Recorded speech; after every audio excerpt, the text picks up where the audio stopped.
Волонтеры общественного движения Амгинского района собрали и готовят к отправке очередную партию посылок в зону СВО. Подробности знают наши коллеги. Общественное движение Марахсюрях уже больше года активно помогает фронту вещами первой необходимости и продуктами. В акции «Амма с вами» по сбору посылок бойцам ЦВО участвовали образовательные учреждения района, которые помогли продуктами питания и вещами первой необходимости. А ученики школ изготовили обереги и написали письма солдатам. Мы приготовили очередную партию посылок и еще приготовили посылки для наших волонтеров опорного пункта города Новоазовск. Собрали продукты, упаковали в пластиковые бутылки, чтобы они не испортились.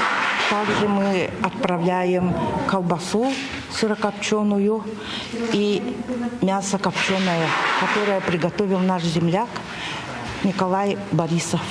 Хочу поблагодарить всех наших земляков, нашего УЛУСа за активное участие и помощь нашему движению Амарахсюрях. Также в этой акции приняли участие аптеки Амгинского наслега, которые помогли собрать персональные аптечки. Фасовкой и распределением лекарств занимается активный волонтер движения Марина Викторовна Кулева.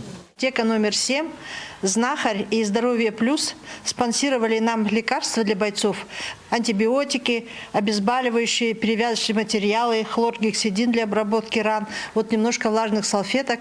Вот мы распределяем на 50 ребят. По итогам очередного сбора подготовлено и готово к отгрузке 50 комплектов посылок.